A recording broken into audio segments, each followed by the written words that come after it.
नमस्कार दोस्तों। तो पेंटागन ने एक यूएस कांग्रेस में रिपोर्ट सबमिट करी है चाइना के ऊपर और उसने पूरी तरीके से सनसनी मचा दिया है और भारत के लिए भी एक बहुत ही इंपॉर्टेंट रिपोर्ट है बिकॉज इसमें अरुणाचल प्रदेश का नाम सामने आता है। कहा यह गया है उस रिपोर्ट के अंदर, मोटा मोटा अगर हम इसको समझे, कि अरुणाचल प्रदेश चाइना का कोर इंटरेस्ट है और चाइना एक कंप्लीट रीयूनिफिकेशन करना चाहता है और इस रीयूनिफिकेशन में वो अरुणाचल प्रदेश को ताइवान के बराबर मानता है। यानी कि ताइवान जितना इंपॉर्टेंट है चाइना के लिए, उतना ही इंपॉर्टेंट अरुणाचल प्रदेश भी है। अब जो पेंटागन ने ये क्लेम्स किए हैं चाइना के ऊपर, अब देखिए इसमें 100 बहुत सारी चीज़ें हो सकती हैं, बहुत सारा पॉलिटिक्स भी हो सकता है ड्यू टू डिफरेंट रीजंस। आपको पता ही है कि अभी चाइना के करीब थोड़ा सा भारत मूव हुआ है, उस पूरे ब्लॉक के करीब थोड़ा सा मूव हुआ है। रशिया बीच में थोड़ा सा दोस्ती है रशिया से, तो रशिया बीच में कोशिश कर रहा है कि जो टेंशन्स हैं भारत चाइना के बीच में उसको ईज ऑफ करें, और दुनिया भर की चीज़ें चल रही हैं यहाँ पर। हो सकता है ये रिपोर्ट उसका भी एक हिस्सा हो कि भाई कैसे रिलेशंस ख़राब किया जाए, यूएस उसमें वैसे भी माहिर है। खैर, उस चीज़ को अगर हम साइड में रख दें थोड़ी देर के लिए, क्योंकि मैं तो शुरू से ये बात मानता हूँ, और जितने एक्सपर्ट्स हैं, आप जितने भी जियोपॉलिटिकल एक्सपर्ट्स की आप बात सुनोगे, जितना मैं सुन के आया हूँ यहाँ पे, सब इस बात को कहते हैं कि भारत का अगर कोई सबसे बड़ा जो टेंशन की बात है ना भारत के लिए, जो सबसे बड़ा भारत का चैलेंजर है, वो यूएस बिल्कुल भी नहीं है, या कोई भी western country for that matter नहीं है। वो सबसे बड़ा चैलेंजर इस समय भारत के लिए, या किसी भी समय आने वाले समय भारत के लिए जो है, वो चाइना है। और इसीलिए इस बात को अगर हम केंद्र में रखें तो ये रिपोर्ट जो पेंटागन ने यूएस कांग्रेस में सबमिट की है, वो बहुत इंपॉर्टेंट हो जाती है। उसको हम थोड़ा सा डिटेल में जाकर के समझने की कोशिश करेंगे। इस रिपोर्ट ने पूरा बवाल मचा करके रख दिया है। इस रिपोर्ट ने तो बड़े बड़े क्लेम्स कर दिए हैं, उसको हम देखने की कोशिश करते हैं। पर वीडियो में आगे जाने से पहले एक बड़ी अनाउंसमेंट अनअकैडमी टीम की तरफ से। क्रिसमस आज है और क्रिसमस के उपलक्ष्य में अनअकैडमी ने अपने 50% का जो ऑफर था उसको और बढ़ा करके 55% कर दिया है।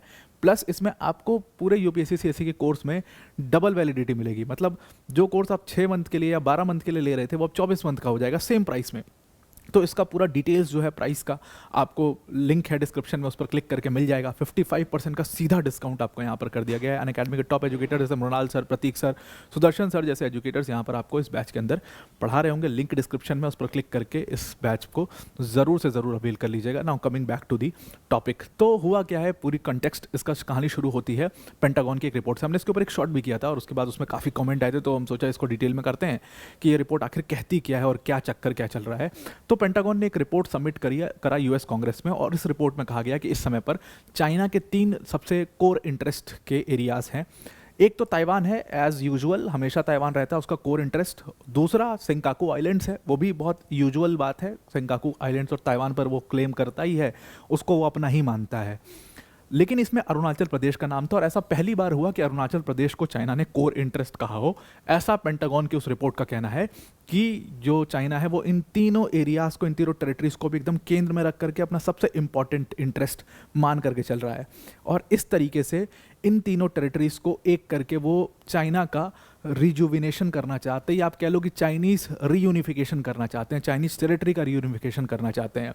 इस रिपोर्ट को जब यूएस कांग्रेस में सबमिट किया गया तो इस रिपोर्ट ने पूरा बवाल मचा दिया। यहाँ तक कि इस रिपोर्ट ने तो ये तक भी क्लेम कर दिया कि चाइना अपनी कैपेबिलिटीज़ को इतना बढ़ा लेगा, इतना बढ़ा रहा है, लगातार बढ़ा ही रहा है। डिफेंस टेक्नोलॉजी इतनी हाईफाई हो जाएगी चाइना की ड्रोन टेक्नोलॉजी इतनी हाईफाई हो जाएगी, चाइना के पास मिसाइल्स टेक्नोलॉजी इतनी तगड़ी हो जाएगी कि 2027 में बाय फोर्स चाइना ताइवान के ऊपर कब्जा कर लेगा।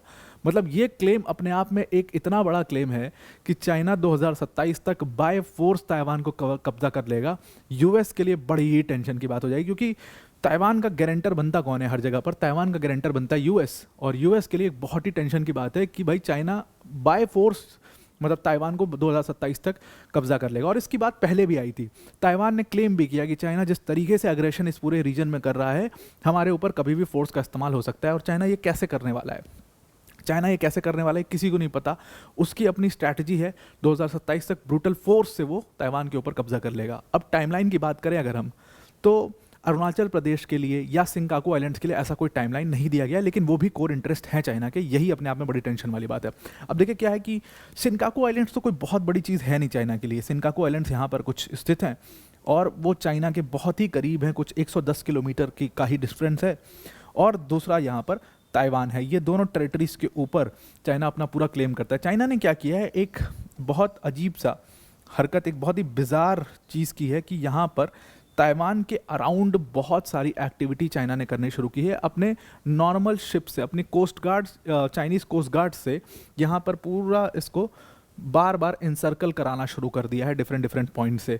तो ताइवान उसको देख करके भी कह रहा है कि अग्रेशन बहुत ज़्यादा है, और इसीलिए यूएस ने जापान को मतलब पिक्चर में इंट्रोड्यूस किया कि जापान कोशिश करे यहाँ पर इसको काउंटर करने के लिए, जापान जो है वो एक थोड़ा थ्रेशोल्ड क्रिएट करे, वो सब करने को कहा जा रहा है। तो ये एक बहुत बड़ा क्लेम है जो उस रिपोर्ट ने किया।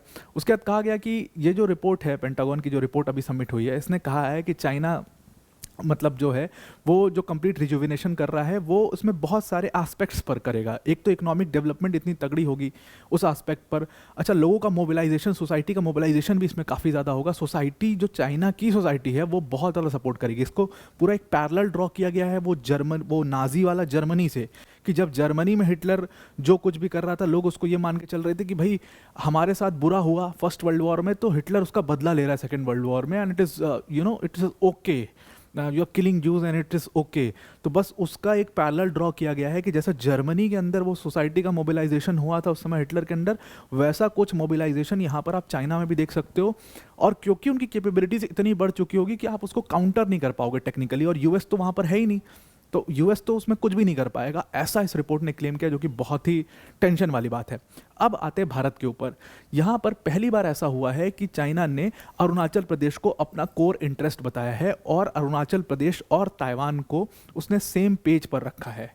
चाइना की जो नेशनल स्ट्रैटेजी है, ये चीज़ तो बहुत फिक्स बात है कि 2039 में यानी 2049 में चाइना की जो नेशनल स्ट्रैटेजी है वो रिजुविनेशन की है। इस रिपोर्ट के पहले भी इस बात को कई बड़े एक्सपर्ट्स क्लेम कर चुके हैं। एक तिब्बतन रेफ्यूजी का वीडियो काफ़ी वायरल हो रहा है, आपने देखा भी होगा कि चाइना का डेलीगेशन है, चाइना के डेलीगेशन के जो मिनिस्टर मतलब जो रिप्रेजेंटेटिव हैं, उनसे एक सवाल तिब्बत के ऊपर पूछा जाता है, और यही चाइना का अग्रेसिव नेचर दिखाता है। उनसे एक सवाल, एक तिब्बतन रेफ्यूजी था, उसने उनसे एक सवाल पूछा तिब्बत को लेकर के, तिब्बती कल्चरल आइडेंटिटी को लेकर के, उसके अपने थॉट्स को लेकर के, और चाइनीज़ डेलीगेशन के रिप्रेजेंटेटिव ने जिस तरीके से, जिस अग्रेसिवनेस से वो जवाब दिया, उसने साफ ये बात कही कि अगर तुम अपने दिमाग में, मतलब वैसे घुमा फिरा के उसने कहा, डायरेक्ट तो नहीं कहेगा, लेकिन उसने सीधी तौर पर एक धमकी की तरह दिया, और मतलब एंकर ने कहा भी कि आप धमकी दे रहे हो, उसने कहा कि आप इसको जो समझना है समझ लो। उसने कहा कि अगर तुम तिब्बत के इंडिपेंडेंस के बारे में ख्याल भी अपने दिमाग में लाते हो तो तुम्हारे लिए बिल्कुल भी ठीक नहीं होगा। ये तुम्हारे लिए एक वार्निंग की तरह है, और हर उस व्यक्ति के लिए एक वार्निंग की तरह है जो तिब्बत के इंडिपेंडेंस के बारे में सोचता है। तो ये तो तिब्बत की बात थी, आप उसको हटाइए। हर जगह आप देखिए सेम चीज़ है। अक्साई चीन को लेकर के अग्रेसिव रहा है चाइना, अरुणाचल को लेकर के डबल अग्रेसिव रहा है चाइना, और ऐसी ऐसी हरकतें करता रहा है। तो चाइना का ये 2049 वाला जो कहते हैं कि एक रिजुविनेशन उनकी पॉलिसी है कि भाई वो पूरा चाइनीज़ रीयूनिफिकेशन करना चाहते हैं, और वो अपने वर्ल्ड क्लास मिलिट्री के दम पर करना चाहते हैं, वो अपनी इकोनॉमिक डेवलपमेंट को इतना हाई करना चाहते हैं कि पूरा वर्ल्ड एक तरीके से उनके ऊपर डिपेंडेंट हो। आप देखिए सेम चीज़ हो रही है। मतलब टेक्निकली अगर आप देखो, हम बहुत बार इसके ऊपर बात कर चुके हैं कि आज चाइना टेक्नोलॉजिकली या मशीन के लैंग्वेज में कहें, मैकेनिकली इतना हाई हो चुका है, इतना ज़्यादा आगे बढ़ चुका है कि आप कुछ भी कर लो, आप उस सप्लाई चेन में कहीं ना कहीं चाइना को रखना ही पड़ेगा। आप चाइना के बिना कुछ मैन्युफैक्चर कर पाओ, ऐसा बहुत मुश्किल है। इंडिया की बड़ी बड़ी कंपनीज आप उठा करके देखिए जो रॉ मटेरियल्स चाइना से ले रही हैं, तो सप्लाई चेन से चाइना को गायब करना बहुत मुश्किल है। यूएस ने करने की कोशिश करी, अभी डोनाल्ड ट्रंप का क्या हालत हुआ वो आपने देखा। उसके दम पे चाइना क्या ऐसा कर सकता है? क्या ये रिपोर्ट सही हो सकती है? क्या रिपोर्ट सही क्लेम कर रही है? बिल्कुल हो सकता है। और इस रिपोर्ट में कहा गया है कि चाइना के 3 ऐसे कोर इंटरेस्ट है जिनके ऊपर वो बिल्कुल भी कॉम्प्रोमाइज़ नहीं करेंगे, और यही उनका रिजुविनेशन प्लान होगा। पहला इंटरेस्ट है कि चाइना की जो कम्युनिस्ट पार्टी है, यानी कि चाइनीज कम्युनिस्ट पार्टी है, उसके कंट्रोल के साथ ये कोई कॉम्प्रोमाइज़ नहीं करने वाले। दूसरी बात है कि चाइना का जो इकोनॉमिक डेवलपमेंट है उसके साथ ये कोई कॉम्प्रोमाइज़ नहीं करेंगे। अब जाहिर सी बात है, मतलब चाइनीज कम्युनिस्ट पार्टी है, इनका कहने का मतलब है कि चाइना में कभी भी कोई और ऑप्शन क्रिएट नहीं होगा। चाइनीज कम्युनिस्ट पार्टी और उसका कंट्रोल ही चाइना के ऊपर रहेगा, या चाइना जो भी टेरिटरी पर कब्जा करता है उसके ऊपर भी चाइनीज कम्युनिस्ट पार्टी का कंट्रोल रहेगा। और तीसरी बात यहाँ पर है कि चाइना जो अपनी सोवरेनिटी और टेरिटोरियल क्लेम्स को एक्सपैंड करना चाहता है, इसके साथ भी वो कोई कॉम्प्रोमाइज़ नहीं करेंगे। ये 3 कोर इंटरेस्ट हैं, और इसीलिए इस 3 कोर इंटरेस्ट में ताइवान भी आ जाता है, सिंकाकू आइलैंड्स भी आ जाते हैं, और अरुणाचल प्रदेश भी आ जाता है। और इसीलिए चाइना दिन पर दिन भारत के लिए बहुत ज़्यादा डेंजरस बनता जा रहा है। अब अगर हम इस रिपोर्ट के असेसमेंट को सही माने तो अब चाइना की हरकतें देखिए, हम उसको थोड़ा सा, चाइना ने अभी रिसेंटली जो कुछ किया है उसके बल पे देखने की कोशिश करते हैं। देखिए शुरुआत में अगर आप देखो तो चाइना का जो ये हम तीन, पूरा चाइनीज़ बॉर्डर जो हम शेयर करते हैं चाइना के साथ में, इंडिया चाइना का जो बॉर्डर है उसको 3 सेक्टर्स में डिवाइड करते हैं। ये आपने देखा होगा, एक वेस्टर्न सेक्टर है जो लद्दाख वाला, उसके बाद हिमाचल प्रदेश उत्तराखंड का ये मिडिल सेक्टर इसको कहते हैं, और उसके बाद ये अरुणाचल प्रदेश वाला, ये इसको ईस्टर्न सेक्टर हम कहते हैं। तो ये 3 सेक्टर्स में है। सबसे ज़्यादा डिस्टर्बेंस शुरुआत में जहाँ पर रही वो आप देखो इस सेक्टर में रही, यानी कि वेस्टर्न सेक्टर में रही। और वेस्टर्न सेक्टर में अक्साई चीन को इलीगली कैप्चर भी किया चाइना ने। तो ये वेस्टर्न सेक्टर में जब यहाँ पर बड़ी टेंशन रहती थी तो कंपैरेटिवली ईस्टर्न सेक्टर जो है वो शांत रहा है। मतलब शुरू से ही ईस्टर्न सेक्टर थोड़ा सा शांत रहा, वेस्टर्न में हमेशा से कुछ ना कुछ चलता रहा। और वेस्टर्न सेक्टर में एक्चुअल में प्रॉब्लम्स और भी हैं। यहाँ पर जम्मू कश्मीर लद्दाख में तो प्रॉब्लम है, जम्मू कश्मीर में भी प्रॉब्लम्स रही। तो वेस्टर्न सेक्टर वैसे भी थोड़ा सा अशांति रही यहाँ पर, और कुछ ना कुछ यहाँ पर होता रहा। अब क्या है कि चाइना का अगर आप देखिए, एक तो स्टैंड ऑफ हुए हमारे दो सबसे बहुत ही डेंजरस स्टैंड ऑफ्स हुए। एक डोकलाम जो हुआ वो 2017 में हुआ, फिर गलवान घाटी का जो क्लैश हुआ वो 2020 में हुआ, और वहाँ पर जा करके वहाँ से सबसे मतलब डेडलीस्ट क्लैश कहते हैं उसको। उसके बाद जा करके कहा जा रहा था कि इंडिया और चाइना के जो रिलेशंस हैं वो ठीक हो रहे हैं।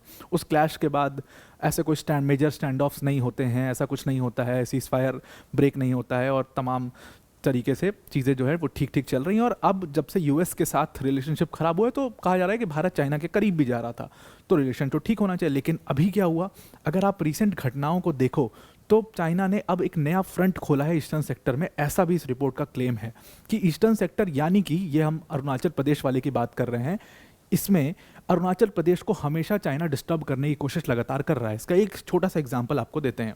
पहला एग्जांपल तो बहुत सिंपल है कि अभी कुछ सालों पहले चाइना ने क्या किया था कि चाइना ने कुछ अरुणाचल प्रदेश के गांवों का नाम चेंज करके चाइनीज नेम पर रख दिया था। अरुणाचल प्रदेश को वो वांगचांग कहता है, वो जांगनान कहता है अरुणाचल प्रदेश को ऑलरेडी। उसके बाद अभी सबसे रीसेंट की घटना नवंबर 2025 की घटना है, जहां पर एक अरुणाचल प्रदेश की रहने वाली जो पर्सन थी जिनका नाम प्रेमा वांगजोंग थोंगडोक था, उनको लगभग 18 घंटे तक शंघाई इंटरनेशनल एयरपोर्ट पर डिटेन करके रखा गया। कारण क्या था डिटेन करने का?